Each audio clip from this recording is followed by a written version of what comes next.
Nous sommes à la 4e semaine du procès pénal fédéral de Sean Combs à New York.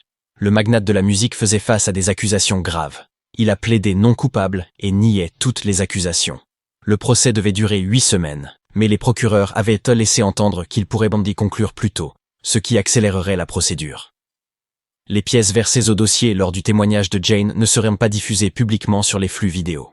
Jane, l'une des accusatrices de Combs, utilisait un pseudonyme durant le procès et devait témoigner plus tard dans la journée. Le juge Arun Subramanian avait accepté la requête de la procureure Maureen Comey, qui estimait que cela permettrait de protéger l'identité de Jane. Comey avait précisé que de nombreuses pièces à conviction, y compris des échanges de messages, seraient montrées au jury pendant son témoignage. Le juge siégeait déjà, mais le jury n'avait pas encore été appelé. Pendant ce temps, les avocats débattèrent du témoignage à venir de Brianna Bongolan. Celle-ci avait été brièvement amenée dans la salle d'audience afin d'invoquer son droit du 5e amendement contre l'auto-incrimination. Elle allait témoigner sous le couvert d'une ordonnance d'immunité, tout comme George Kaplan et Eddie Garcia. Le juge Subramanian devait signer cette ordonnance, ce qui l'obligerait à témoigner. Avant de commencer, nous vous invitons à vous abonner pour atteindre les 1000 abonnés pour nous soutenir dans notre travail. Brianna Bongolan devait s'exprimer après Frank Piazza, un expert en vidéo judiciaire. Celui-ci était alors à la barre, interrogé par l'assistante du procureur Madison Smizer. Piazza, monteur audio et vidéo médico-légal, avait indiqué qu'il était rémunéré $295 de l'heure pour son travail sur cette affaire. Il avait précisé qu'il collaborait habituellement davantage avec des avocats de la défense qu'avec les procureurs.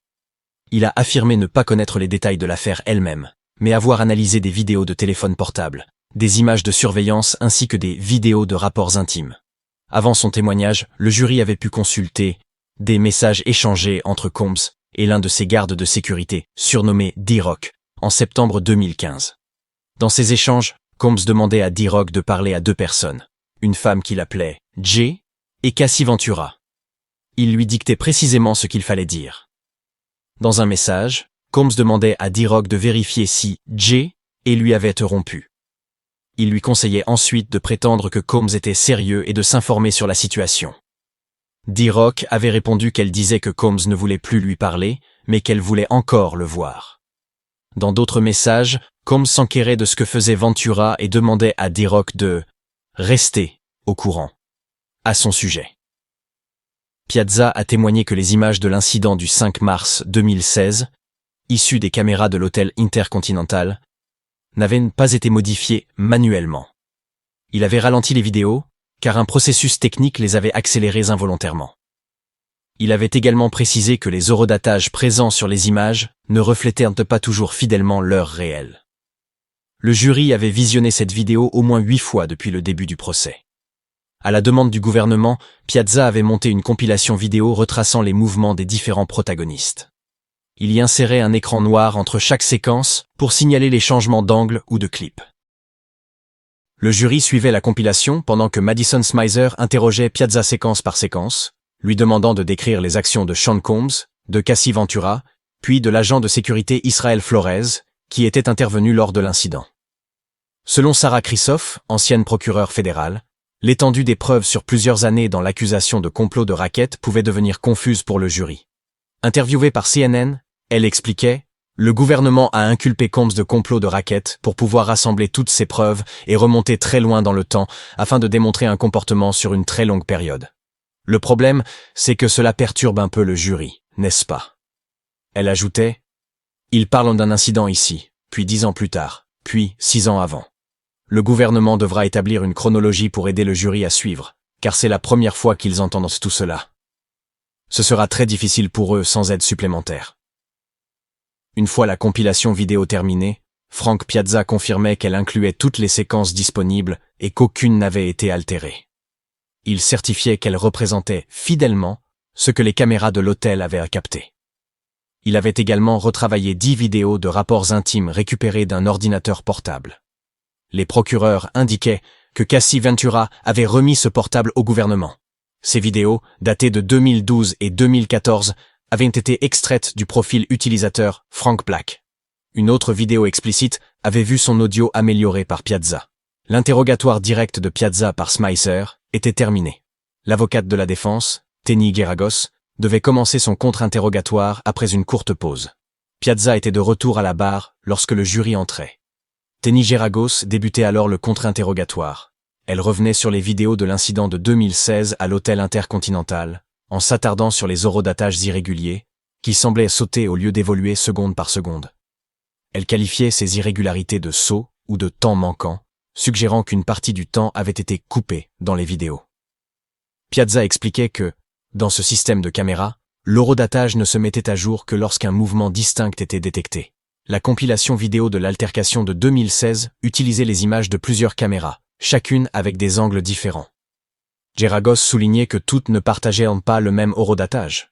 Piazza avait précisé que les caméras n'étaient pas synchronisées sur une même horloge, mais qu'il avait pu aligner les images grâce à des événements communs. Son témoignage prenait alors fin. L'expert en vidéo judiciaire Frank Piazza avait une nouvelle fois affirmé que les enregistrements de vidéosurveillance de l'altercation survenue à l'hôtel en 2016 entre Sean Diddy Combs et Cassie Ventura représentaient fidèlement les faits de ce jour-là.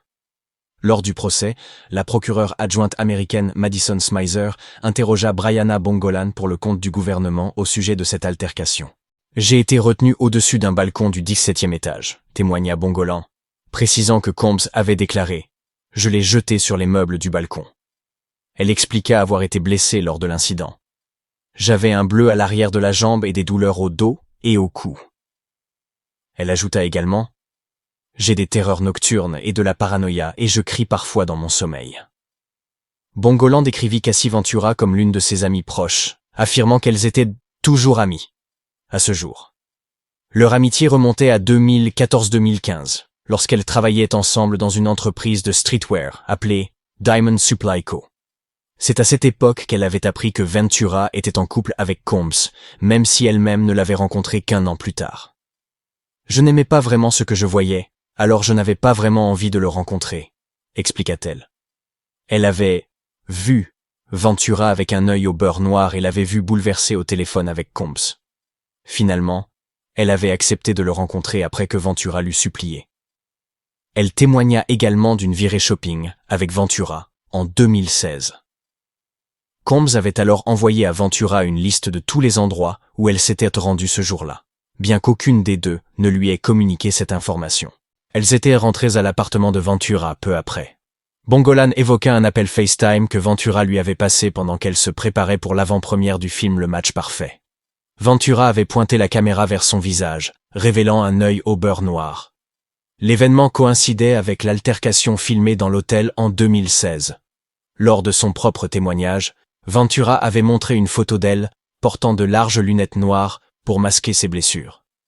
Bongolan, à la barre, déclara qu'elle et Ventura étaient restées silencieuses pendant l'appel. « Je me souviens avoir dit « Je suis désolée », confia-t-elle. Elle indiqua avoir vu des ecchymoses sur Ventura à d'autres occasions également. Elle se rappela d'un épisode lors de la fête du 29e anniversaire de Ventura au club Blind Dragon, à West Hollywood. Au début de la soirée, Ventura et Combs semblaient complices, mais la situation avait dégénéré. Ventura, Combs et ses gardes du corps avaient quitté le club, et Ventura paraissait bouleversé. Après le Blind Dragon, Bongolan était retourné à l'appartement de Ventura avec elle et le styliste Deontay Nash. Ventura avait fait ses valises et était partie, sans dire où elle allait. Bongolan expliqua qu'elle séjournait fréquemment chez Ventura et que Combs se présentait souvent à l'improviste en pleine nuit. Parfois, Ventura semblait surprise, d'autres fois cela paraissait tout simplement normal. Un incident l'avait particulièrement marquée. Alors qu'elle dormait dans l'appartement, elle avait été réveillée par des coups à la porte. Puff frappait à la porte, raconta-t-elle. Ventura était sorti de sa chambre, et peu après, Combs se trouvait à l'intérieur. Je me souviens juste d'avoir vu un couteau être lancé dans sa direction, expliqua-t-elle. Combs se trouvait près de l'entrée quand il avait lancé le couteau vers Ventura, qui était tout près de lui. Ventura l'avait renvoyé, sans le toucher. Combs était ensuite parti. Bongolan déclara ne pas se souvenir si elle et Ventura avaient consommé des substances ce soir-là. Elle n'avait pas appelé la police. J'avais juste peur de Puff, expliqua-t-elle. Elle déclara également que Combs lui avait déjà donné des substances à plusieurs reprises, et qu'elle l'avait vu consommer de la marijuana. de la kétamine et de la cocaïne. Elle raconta que Ventura et elle consommaient aussi ensemble chaque semaine. Elles essayaient parfois d'arrêter, parce qu'on voulait aller mieux, tentèrent de cuisiner ensemble au lieu de consommer, mais cela ne durait jamais. Bongolan évoqua aussi une séance photo sur la plage au début de 2016, où Combs l'avait menacée. Il s'est approché très près de mon visage et a dit quelque chose comme « Je suis le diable et je pourrais te tuer », témoigna-t-elle. Elle ne comprenait pas pourquoi il avait dit cela, et précisa que c'était la première fois qu'il tenait de tels propos. Elle expliqua ne pas savoir si Combs était sous l'emprise de substances, mais admit en avoir probablement consommé elle-même ce jour-là. J'étais terrifié, mais grâce à la cocaïne, j'ai eu un peu confiance en moi, et j'ai simplement ignoré la situation. Lorsque la procureure Madison Smicer lui demanda pourquoi elle avait continué à fréquenter Combs après ça, Bongolan répondit « Honnêtement, je ne sais pas ». Le procès fut alors suspendu pour le déjeuner. À la reprise, le juge Arun Subramanian revint au tribunal. Bongolan devait continuer son témoignage. Les jurés furent renvoyés temporairement pour résoudre un problème technique. La procureure Maureen Comey annonça qu'il était peu probable que Jane, l'une des accusatrices anonymes, témoigne ce jour-là, et que l'équipe envisageait d'appeler Enrique Santos une fois le témoignage de Bongolan terminé. Smicer reprit l'interrogatoire et renvoya Bongolan à l'incident du balcon dans l'appartement de Ventura à Los Angeles. Bongolan raconta qu'en septembre 2016, elle dormait sur le canapé avec son ex-petite amie lorsque Combs avait frappé à la porte. Ventura était dans sa chambre. Bongolan avait caché son ex dans la salle de bain des invités, puis s'était rendu sur le balcon pour paraître décontractée. Elle expliqua « Je ne voulais pas l'exposer à des choses que je vois ». Sur le balcon, elle avait une cigarette de marijuana. « Soit j'ai allumé le blunt, soit j'étais sur le point de le faire, dit-elle. Il est arrivé derrière moi. Il m'a soulevé et m'a placé sur la rampe. Elle raconta que Combs l'avait saisi par la poitrine, puis maintenu par les aisselles au-dessus de la rambarde. Ses pieds pendèrent dans le vide. Mesurant environ 1,50 m, elle expliqua avoir été suspendue ainsi, tandis que Combs criait « Tu sais ce que tu as fait, putain ?» Elle ne comprenait pas ce dont il parlait, répondant quelque chose comme « Je ne sais pas ce que j'ai foutu ». Après environ 15 secondes, il l'avait jetée sur les meubles du balcon. Sous l'effet de l'adrénaline, elle ne s'était pas rendue compte immédiatement de ses blessures. En tombant, elle entendit la voix de Ventura qui, incrédule, demanda « Tu viens de la pendre au-dessus du balcon ?» Ventura et Combs avaient ensuite discuté, notamment au sujet de la présence de la petite amie de Bongolan dans l'appartement. Combs était partie peu après. De retour chez elle, Bongolan raconta qu'elle tremblait beaucoup. Elle montra au jury une photo d'un gros bleu à la jambe avec un piercing au centre. Elle souffrait aussi du dos et du cou. Brianna Bongolan a témoigné que Sean Diddy Combs, ou l'un de ses agents de sécurité, l'avait appelé sur FaceTime un jour ou deux après l'incident sur le balcon. « Je me souviens avoir dit à plusieurs reprises « Je ne veux pas d'ennui avec toi », a-t-elle affirmé.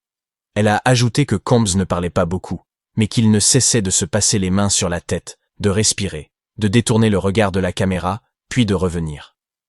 Elle a expliqué ne pas avoir signalé l'incident à la police par peur. Après les faits, elle et Combs s'étaient revus et avaient essayé d'être cool. Elle avait confié l'incident à ses supérieurs, et l'un d'eux lui avait conseillé de consulter au moins un chiropracteur si elle craignait d'agir davantage. Elle a déclaré avoir vu un chiropracteur ce jour-là, sans toutefois révéler l'identité de l'auteur de ses blessures lorsqu'on le lui a demandé. Le jury a pu voir une photo de son cou et de son dos, visiblement rougi et couvert de bandages. Il s'agissait en réalité d'une photo d'un iPhone affichant l'image originale, prise par son ex-petite amie, qui ne pouvait pas la lui envoyer par AirDrop. Elle a précisé ne pas avoir cherché à obtenir d'autres soins médicaux à ce moment-là, car les substances qu'elle avait dans l'organisme atténuaient la douleur.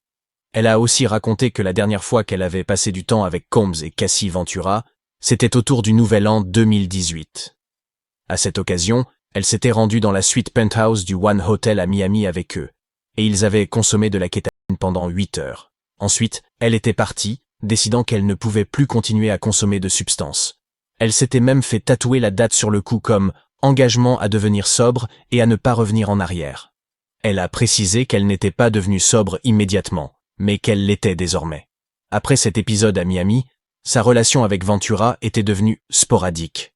Bongolan a indiqué avoir parlé à Cassie Ventura après que celle-ci a porté plainte contre Sean Combs en 2023.